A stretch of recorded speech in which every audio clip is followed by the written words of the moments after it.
Notre Seigneur, nous te sommes reconnaissants pour ces journées lumineuses et joyeuses que tu nous donnes, pour que nous puissions nous rassembler, pour t'adorer, pour te louer, pour être en ta présence. Que ton nom soit glorifié. Nous voudrions aussi t'apporter sur les mains des foi tous ceux qui ne sont pas ici présents, qui sont malades, qui sont en difficulté, que tu puisses leur donner aussi la part de notre joie de t'appartenir. Que ton nom ici soit présent et que nous puissions être toujours amenés par toi, partout. Amen. Vous pouvez vous asseoir. Une chaleureuse bienvenue à vous toutes et tous à ce sabbat. Nous sommes très heureux de vous accueillir ici à Woluwe, dans notre église, que ce soit la première fois, la deuxième, ou que vous soyez des habituels. Nous sommes très heureux de pouvoir louer Dieu tous ensemble ce matin. Nous sommes particulièrement heureux parce qu'aujourd'hui, nous avons un programme spécial. Bélise, notre petite sœur, a décidé de témoigner de son choix de donner sa vie à Jésus. Et nous avons aussi d'autres surprises qui vont suivre. Nous allons poursuivre bientôt avec notre louange, mais nous voulons lui donner la parole pour un témoignage, pour entamer ce service tous ensemble. Dieu vous bénisse.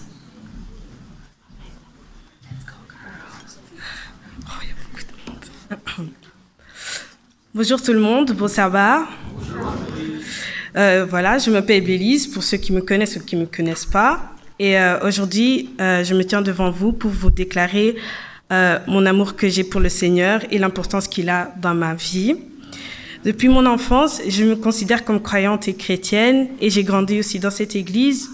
Pendant mon adolescence, au début, j'étais vraiment attachée à lui, mais vers la fin de cette période, j'ai traversé une phase sombre et aussi loin de sa présence. J'étais perdue, désespérée et j'avais aussi perdu mon identité en lui.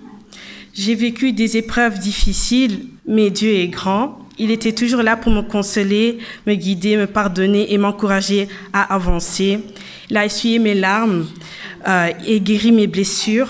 Le sacrifice que Jésus a fait pour moi et aussi comme pour vous est tellement puissant. Mort sur la croix, il a cloué nos péchés et ressuscité. Il a rendu possible la relation entre nous et le Père. Son amour inconditionnel a porté mes péchés et mes fardeaux sans me condamner. Petit à petit, je retrouve mon premier amour et l'amour que j'ai pour lui est devenu immense. Pourtant, même cet amour reste incomparable avec l'amour que Dieu a pour moi. Aujourd'hui, je veux le remercier car sans lui, je ne pourrais pas sans doute être devant vous pour dire avec fierté que je suis un témoignage vivant de la transformation que Dieu a fait dans ma vie. Le baptême est un symbole fort pour un chrétien et je n'oublierai jamais cette journée si importante pour ma foi. Aujourd'hui, je dépose mon ancienne vie, je laisse le Seigneur me purifier. Dans l'eau, je nais à nouveau et une nouvelle vie m'attend. Seigneur Tout-Puissant, merci pour ton amour, ta protection et ta grâce. Tu es mon rocher, mon refuge et ma stabilité vitale. J'aimerais bien aussi terminer mon témoignage avec un verset qui se trouve dans 1 Pierre, chapitre 1, versets 3 jusqu'à 4. Loué soit Dieu, le Père de notre Seigneur Jésus-Christ. Dans son grand amour, il nous a fait naître à une vie nouvelle grâce à la résurrection de Jésus-Christ d'entre les morts pour nous donner une espérance vivante. Car il a préparé pour nous un héritage qui ne peut ni se détruire, ni se corrompre, ni perdre sa beauté. Amen. Amen.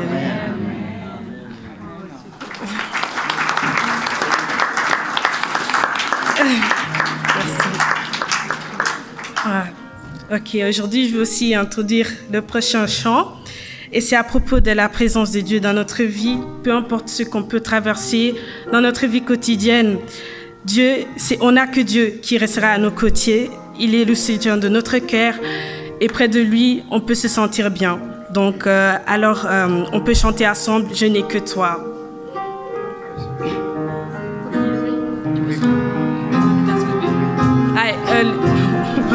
Merci. Je n'ai que toi dans le ciel.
Notre prochain chant est Lumière du monde, le 788 dans le GEM. Nous sommes chrétiens, nous sommes la lumière du monde, et Dieu c'est notre guide qu'il faut suivre. Donc ensemble, soyons tous les petites lumières qu'il a mises sur cette planète.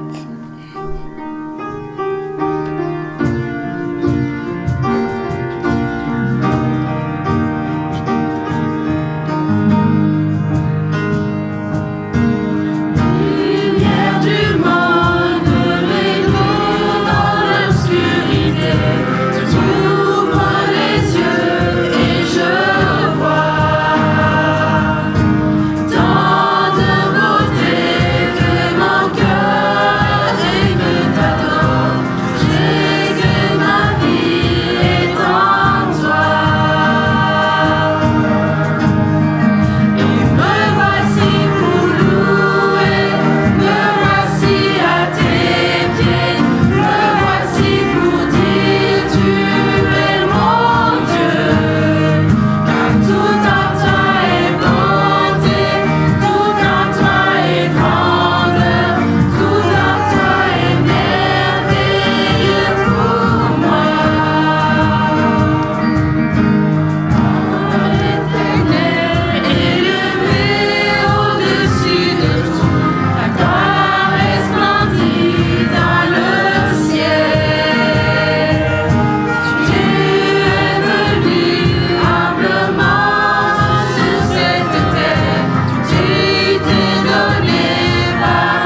pouvez vous asseoir.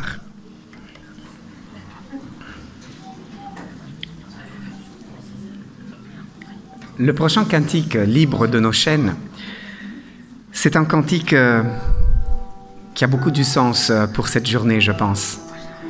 Et pourquoi? Parce que dans le chemin de la vie, parfois, nous nous retrouvons enchaînés et on ne sait pas comment, on ne sait pas pourquoi. Mais quand on regarde nos mains, on se dit « Seigneur, je ne suis pas libre. Qu'est-ce qu'il m'est arrivé? J'ai envie d'être libre. J'ai envie d'être libéré par ta puissance. » Et ce matin, Bélise, avec son témoignage, nous a rappelé cela encore une fois. Nous pouvons être libres, libres de nos chaînes. Le 591 dans le GEM.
C'est tellement prenant que c'est un peu plus difficile de s'annoncer dans une prédication.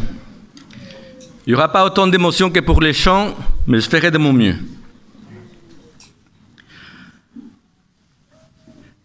Qu'est-ce qu'il faut pour devenir membre ou partie d'un groupe de personnes bien établies? Par exemple, une équipe de foot, ou, je ne sais pas, faire partie d'une chorale, faire partie d'une église. Qu'est-ce qu'il faut faire? Pour faire partie d'un groupe de personnes bien établies, il faut suivre forcément des procédures. Il y a toujours des procédures en place. Si vous voulez devenir fan de l'équipe de Chelsea, je dis ça comme ça, il faut être abonné, il faut être inscrit, il faut participer, etc.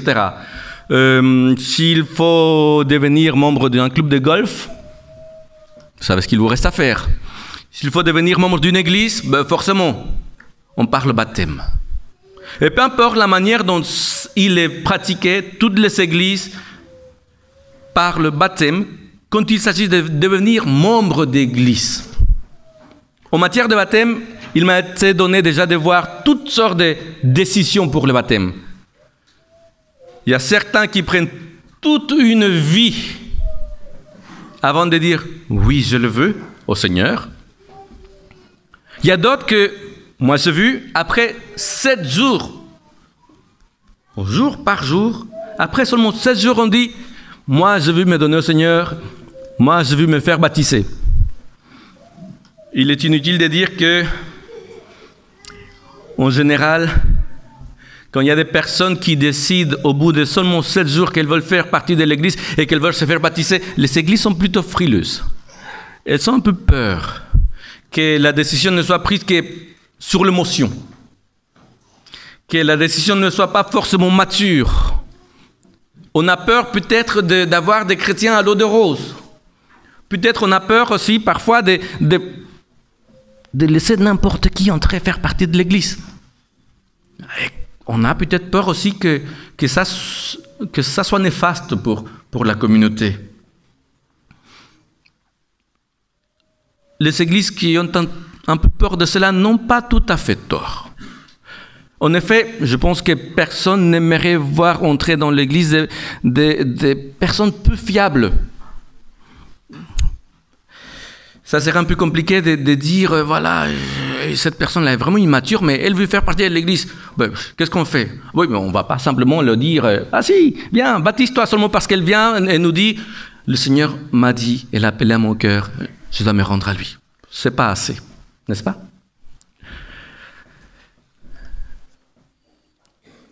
C'est quand même une chose comme ça que Dieu a fait lui-même.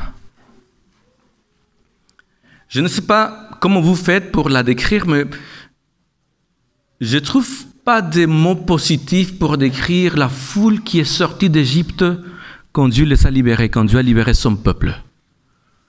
Je n'arrive pas à trouver des mots positifs. Quand je réfléchis à tout ce que Dieu a dû mettre en place pour les cadrer, tout ce que Dieu a dû leur enseigner pour faire les premiers pas en tant que peuple libre, voilà les paroles qui me viennent en tête. Si vous vous identifiez, s'il vous plaît, ne levez pas la main.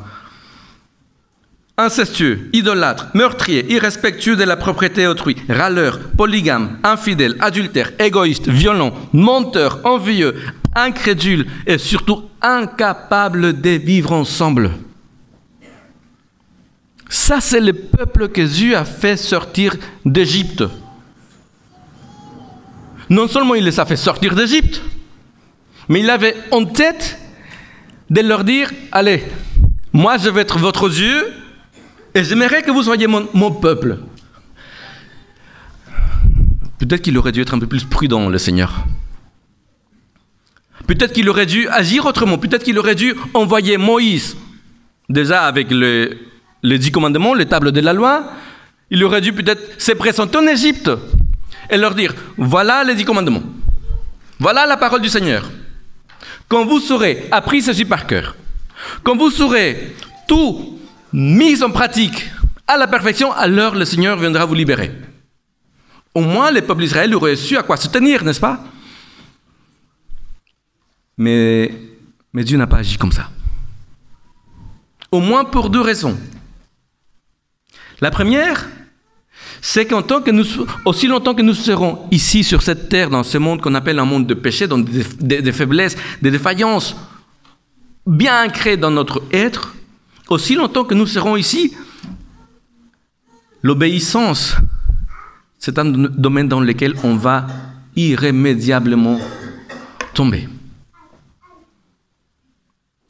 La deuxième raison pour laquelle le Seigneur n'a pas agi comme cela, il me semble, c'est parce que s'il avait dit « d'abord vous faites et après moi je réponds en conséquence », ça aurait été quelque part un peu de chantage. Si vous faites, moi je fais. Ça aurait été une contrainte, une condition avant d'être libéré.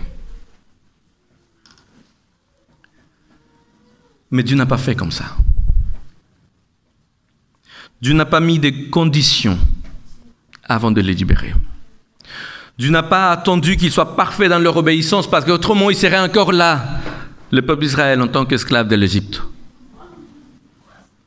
Dieu n'a pas dit d'abord vous apprenez ça par cœur au moins, tous ensemble, vous la récitez en même temps. Dieu n'a pas dit cela. Il les a d'abord libérés. Dieu les a d'abord libérés parce que pour lui, une décision prise sous la contrainte, une décision prise parce qu'on te manipule, une décision pour lui, prise parce que tu as peur, ça ne compte pas. Quand Dieu s'adresse à quelqu'un et lui propose de faire une alliance avec lui, il aime le faire à des personnes libres. Dieu ne veut pas faire une alliance avec quelqu'un qui n'a pas la liberté de lui dire non. Et il faut croire que le peuple d'Israël en Égypte n'était pas en condition pleine de pouvoir répondre à sa demande. Alors, pour qu'il puisse répondre à sa demande d'alliance, il va d'abord les libérer. Il ne les a pas libérés après qu'il s'est adhéré pleinement à sa loi. Elle va venir par après. Il ne les a pas libérés après 27 études bibliques. Il ne les a pas libérés parce que désormais il connaissait à la perfection la volonté de Dieu, ni parce qu'ils avaient déjà fait l'expérience de ce qui veut dire vivre libre en tant que peuple. Rien de cela.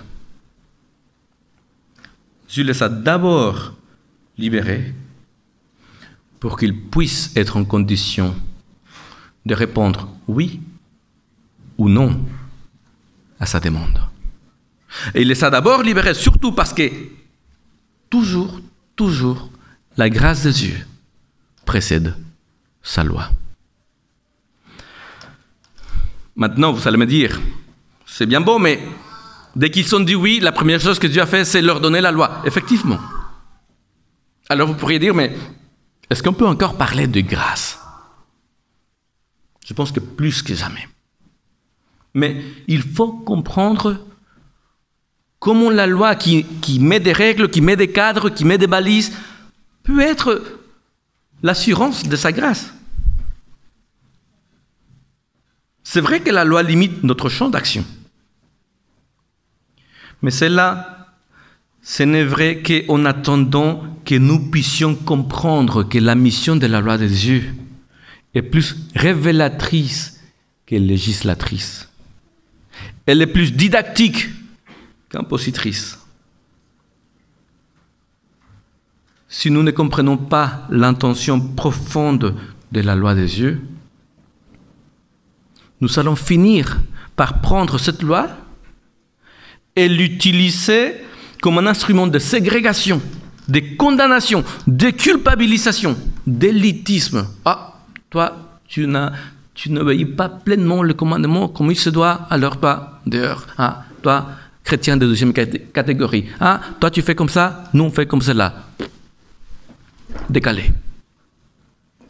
Si nous ne comprenons pas pleinement l'intention de la loi de Dieu, on va finir par mal l'utiliser.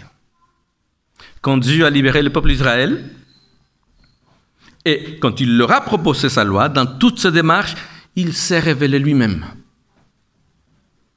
il a montré déjà qui il est. Déjà, il est celui qui fait le premier pas envers l'humain. Ça, dès le commencement, livre de la Genèse, c'est Dieu qui fait le premier pas. Il va à la recherche de l'humain.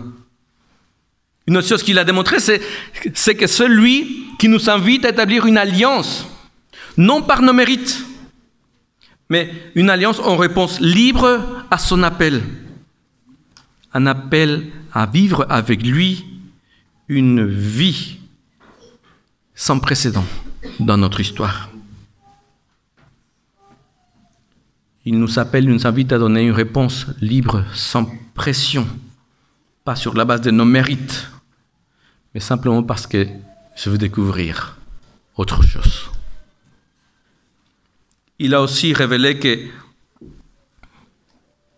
s'il y a d'autres personnes qui viennent au nom de Dieu te dire « Il te faut ceci, ceci, ceci, ceci ou cela » avant de pouvoir dire « Oui au Seigneur », ces personnes ne viennent pas de lui, de sa part.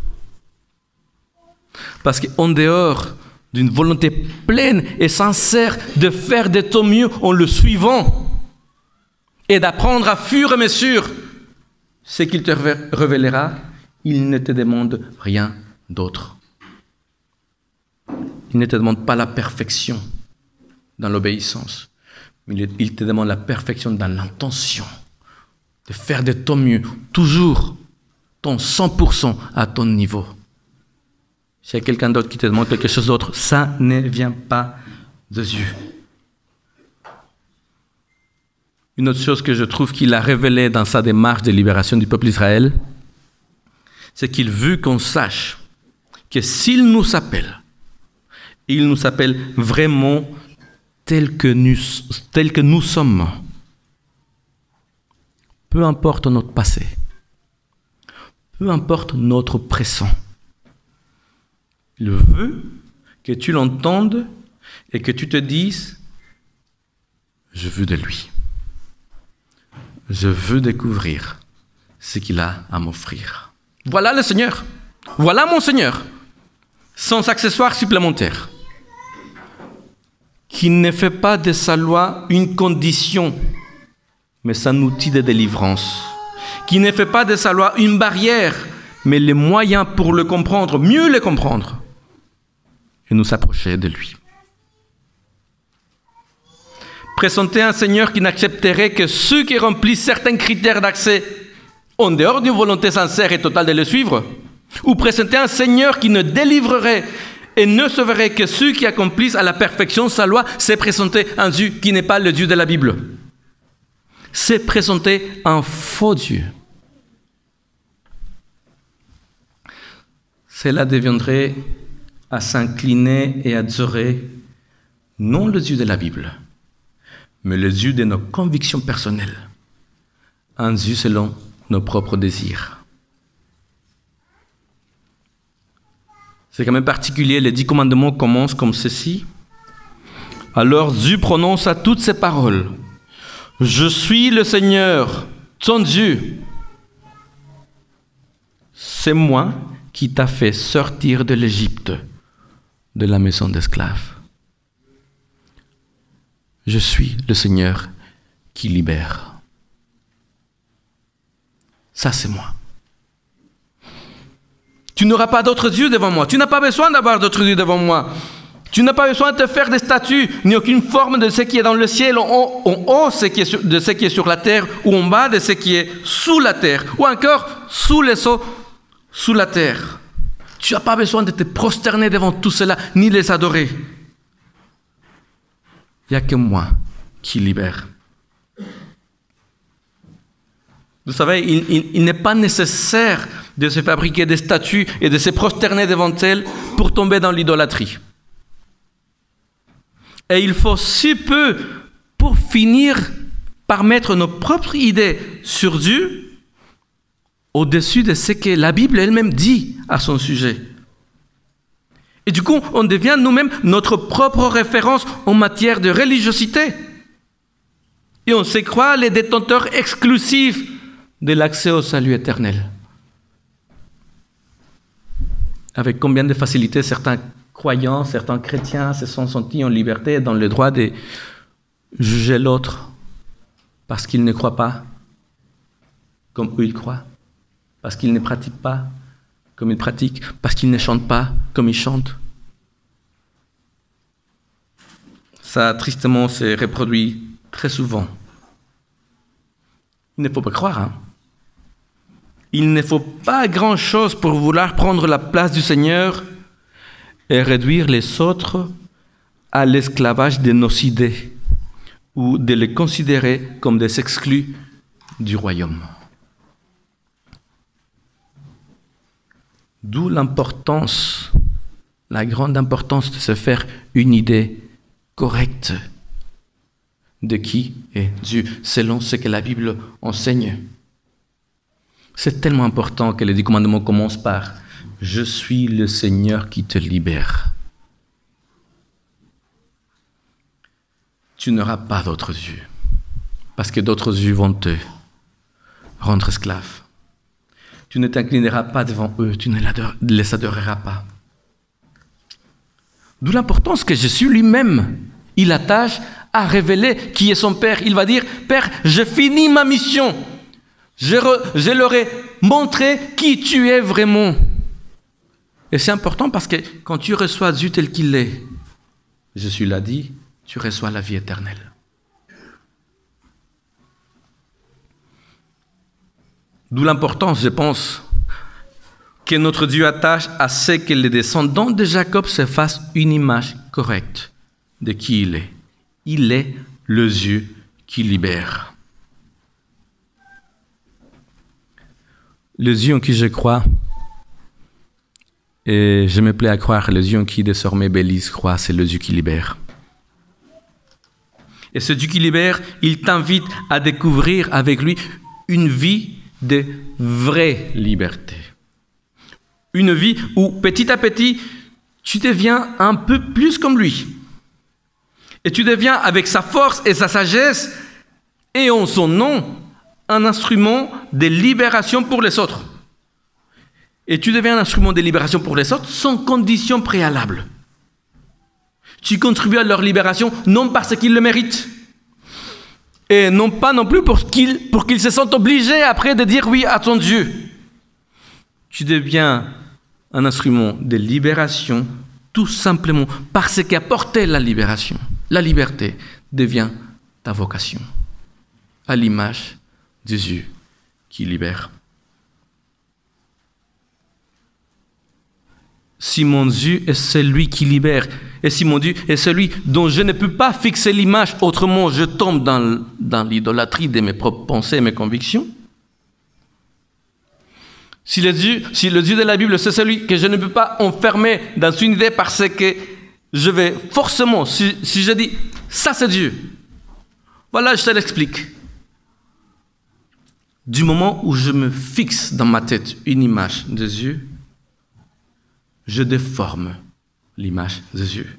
Je la rends fausse et je fais de cette image de Dieu la norme pour juger les autres. Mais si je ne peux pas figer l'image de mon Dieu dans ma tête, alors peut-être que je ne peux pas non plus figer l'image, l'idée que je me fais des autres dans ma tête. Je dois arrêter de coller des étiquettes. Il est comme ça, et c'est fini. Parce que quand je colle une étiquette, je suis en train de nier la puissance et la grâce de Jésus qui me dit « Tout le monde, avec moi, peut changer, peut être transformé, peut naître de nouveau. »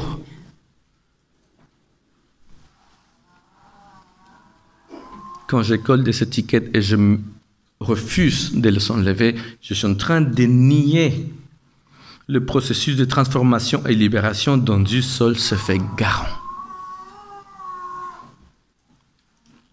Alors, il faut qu'on se pose la question, est-ce que nous sommes garants de la liberté que Dieu nous donne? Est-ce que nous sommes fidèles à la vocation d'enfants du Seigneur?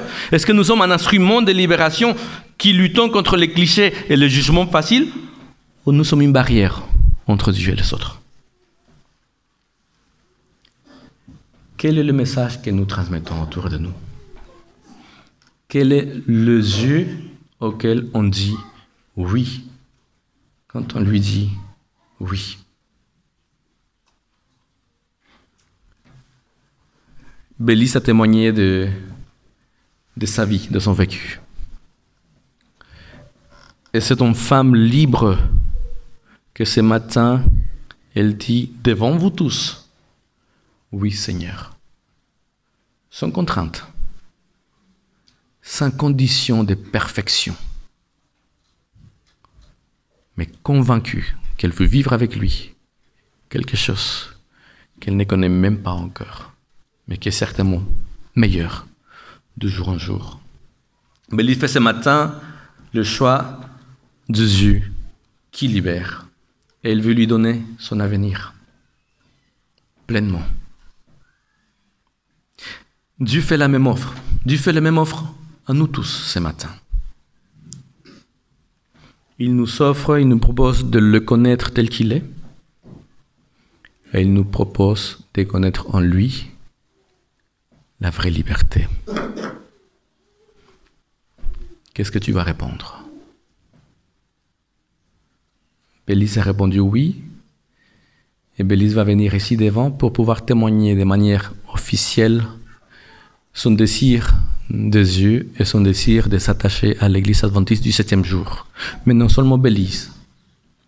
Il y a quelques semaines, presque un mois, il y a 2 autres personnes qui ont dit publiquement, devant beaucoup plus de personnes, oui au Seigneur par le baptême. 2 personnes qui se sont fait baptiser et qui veulent devenir partie de notre Église adventiste ici à Woluwe. C'est Noah et c'est Gabriel. Et je vais leur demander de venir aussi ici devant.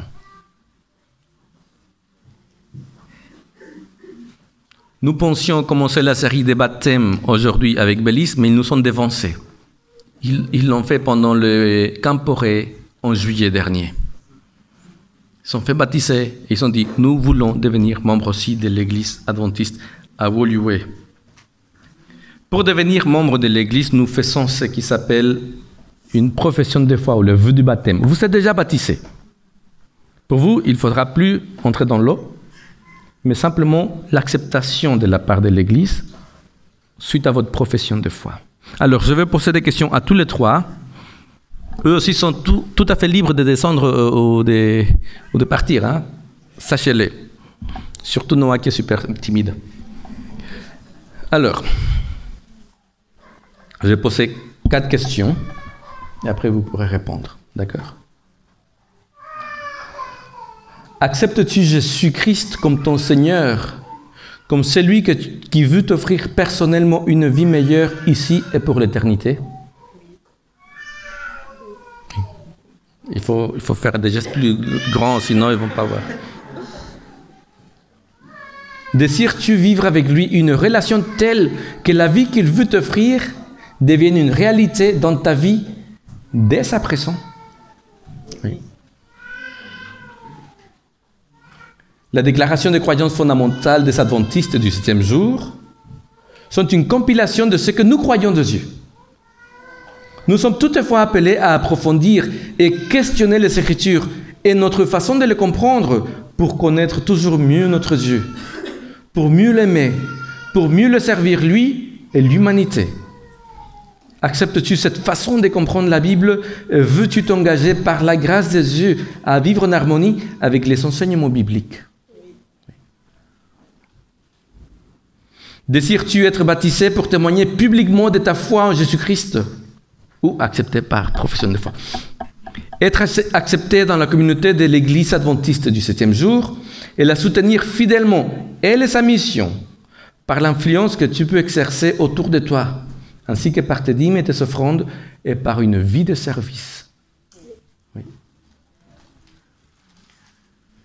Voilà l'engagement qu'ils veulent faire, qu'ils acceptent de faire, leur profession de foi, leur désir de faire partie de notre communauté. Maintenant, c'est à vous. C'est un membre de l'église de Woluwe, Saint-Lambert, qui a comme la réponse. Est-ce que vous acceptez d'intégrer Gabriel, Noah et Bélise dans la communauté des Adventistes du 7e jour, ici à Woluwe, eux, sur la base de leur baptême déjà fait, et Bélise, sur la base du baptême qu'elle va accomplir? Si vous êtes d'accord, vous pouvez lever la main.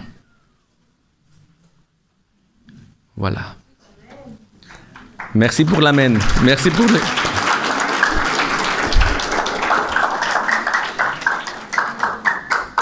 Pour Gabriel et Noah, c'est chose faite. Ils sont désormais membres de l'église. Merci d'avoir choisi Woluwe. Pour Bélise, c'est sous condition de baptême. Alors sans plus, on y va? Bien.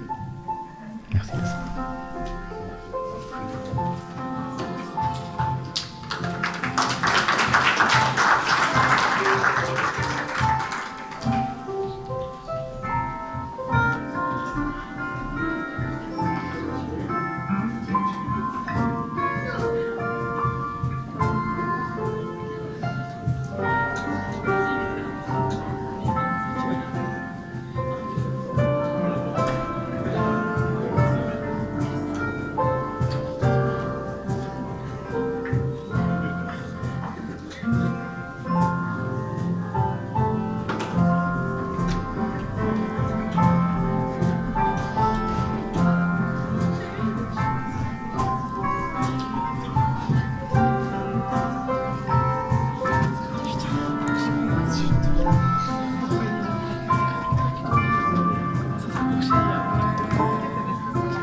Ça fait déjà un certain temps qu'avec Bélise et Olivine, on fait des études. Et ça fait un moment que Bélise a demandé à se faire baptiser. On a dû attendre, finalement on est là. Et on est très heureux, je pense, tous, non seulement la famille, mais aussi l'Église, de pouvoir vivre ce moment avec elle. Merci Bélise. Je vous remercie au Seigneur. la société nécessaire en tant que communauté. Notre du Père éternel, c'est vraiment une joie à chaque fois qu'une personne dit oui à ton invitation. Bélise dit oui. Oui à Jésus qui libère. Oui à Jésus qui la libère de son passé. Et qu'à partir de son présent prépare un futur merveilleux. Continue, Seigneur, à lui donner ta présence, ta force, ta paix. Que puisse continuer à marcher avec toi. Et que puisse elle aussi devenir un instrument de libération et de bénédiction pour l'histoire. Merci pour son baptême. Merci parce que tu me permets en tant que ministre de l'évangile de la baptiser au nom du Père, du Fils et du Saint-Esprit. Amen.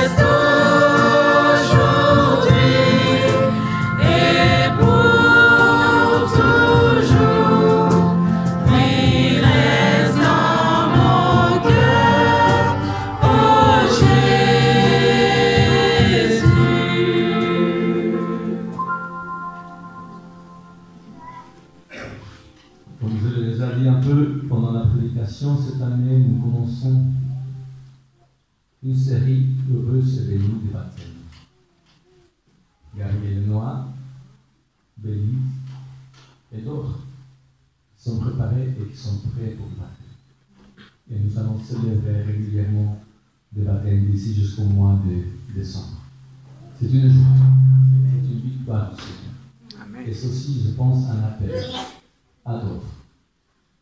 Qui aimerait se préparer, qui aimerait dire oui au Seigneur, mais peut-être que la timidité ou des fausses excuses vont dire après. Si vous sentez que le Seigneur vous appelle à plus remercier et tout ceci se déroule devant vos yeux, s'il vous plaît, n'hésitez pas à lui dire oui. Amen.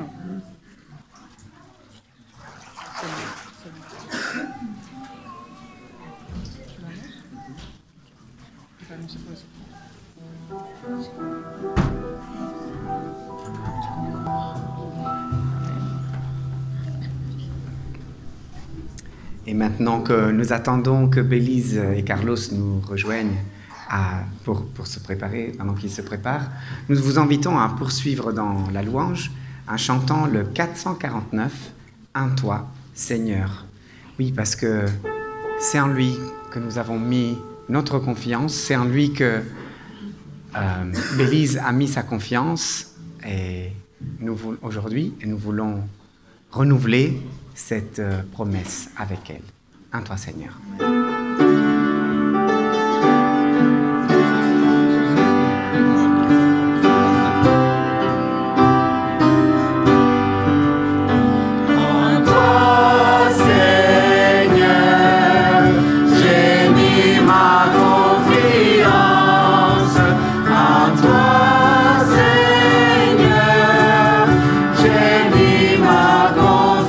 Confiance, ton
nous vous invitons à poursuivre avec Flumgissant. S'il y avait un cantique, si on me demandait s'il y a un cantique qui est l'hymne de cette église, je dirais que c'est celui-là.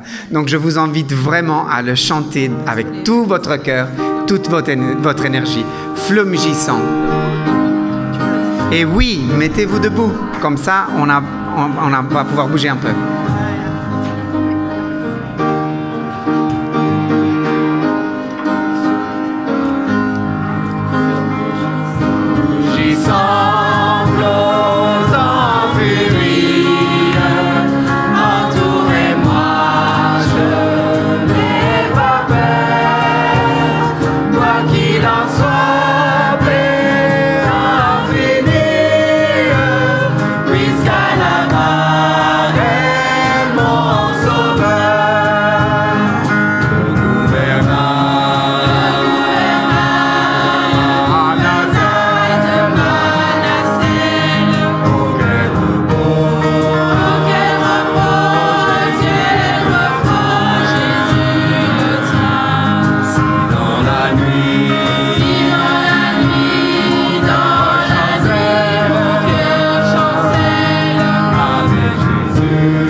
Amen. Nous allons poursuivre avec le 482, quand écrasé. Et oui, parce que parfois, la vie nous écrase, on est obligé de tenir des poids qui sont, parfois, on a l'impression plus lourds de ceux qu'on peut porter, mais on a toujours une promesse en Dieu et dans l'aide qu'il peut nous donner. Quand écrasé, 482.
pouvez vous asseoir.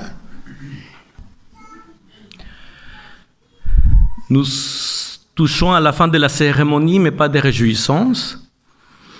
Nous voulons offrir à nos nouveaux membres d'Église des présents, quelques petits cadeaux pour leur souhaiter la bienvenue et pour leur demander de continuer à nous apporter leur joie, leur force et dans leur prière. Donc, je demande à Gabriel, Noah et Bélise de venir juste ici devant, s'il vous plaît, sans tomber dans l'eau.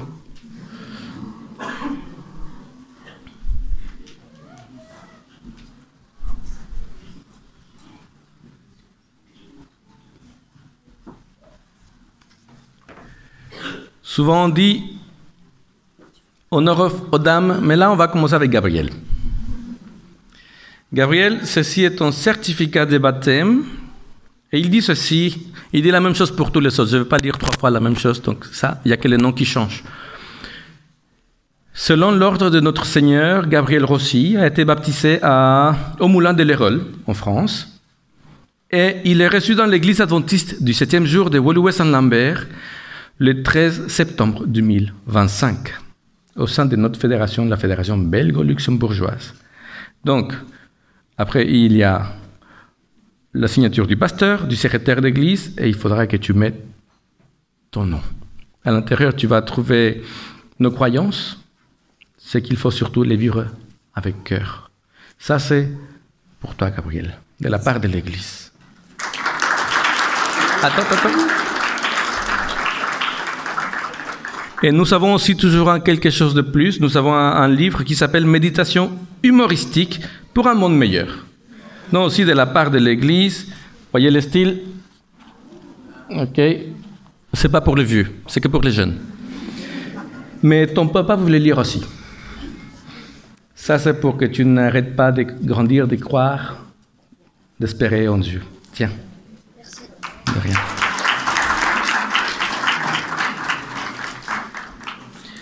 On continue avec Noah. Noah aussi dit la même chose, mais ce qui change, c'est le prénom. Je ne vais pas relire tout. Voici ton certificat de baptême.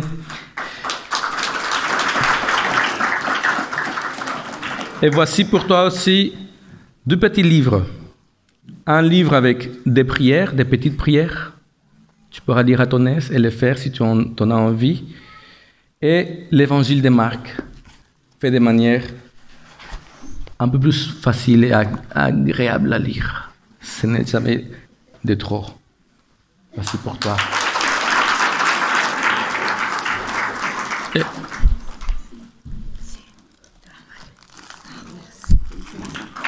c'est pour moi.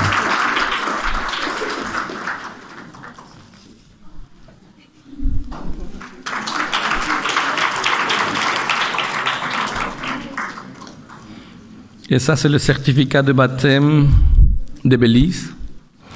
Et pour elle, nous avons choisi une Bible, le Nouveau Testament, et aussi avec une présentation qui donne envie de lire. Il faut l'avouer, parfois, les autres, moins engageantes. C'est pour toi, Bélise, ton baptême. C'est le moment où, traditionnellement, on demande aux baptisés s'ils souhaitent. Ce n'est pas une obligation s'ils souhaitent dire 2, 3 petits mots à leur famille, l'assemblée. Ce n'est pas une obligation du tout. Et là, elle a parlé. C'est bon? Non? C'est bon. Très bien. Vous pouvez vous asseoir. Merci bien. Comment? Tu peux me donner si tu veux le faire maintenant? Ok.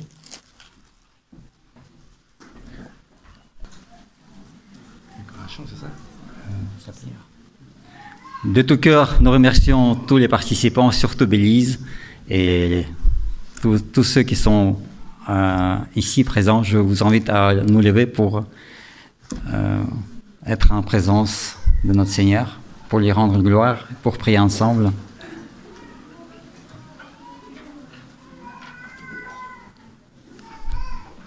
Notre Père qui est au ciel, nous te sommes reconnaissants parce que tes enfants qui étaient perdus reviennent vers toi. Nous te sommes reconnaissants parce que ton Église grandit. Nous te sommes reconnaissants parce que nous sommes témoins de toutes ces choses qui se passent. Et C'est vraiment la joie dans notre cœur, la joie spirituelle qui nous guide et qui nous ramène plus près de toi, plus près l'un vers l'autre. Que tu nous animes par ton esprit, que tu nous donnes ta grâce, que tu bénisses surtout abondamment ceux qui ont été ici devant nous, témoigner de leur amour pour toi. Donne-leur la force, donne-leur ton amour, donne-leur ta grâce et guide-les. En ton nom dont je demande, Amen.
Avant la bénédiction finale, je vais vous inviter après descendre, manger ensemble. Que l'Éternel te bénisse, que l'Éternel te garde, que l'Éternel fasse briller son visage sur toi et t'accorde sa grâce. Que l'Éternel se tourne vers toi et te donne sa paix. Amen. Amen.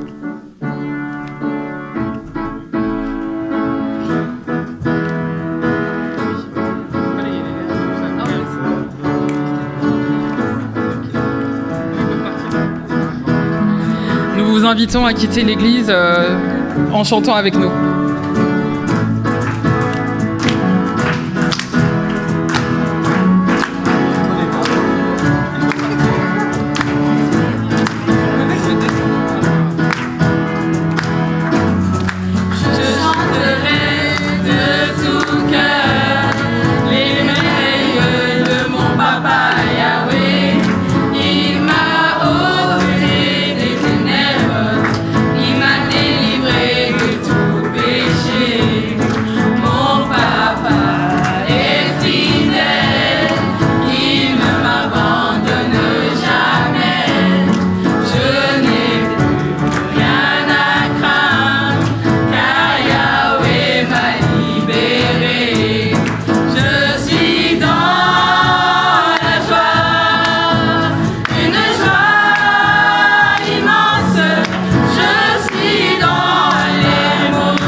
C'est la musique pour sortir.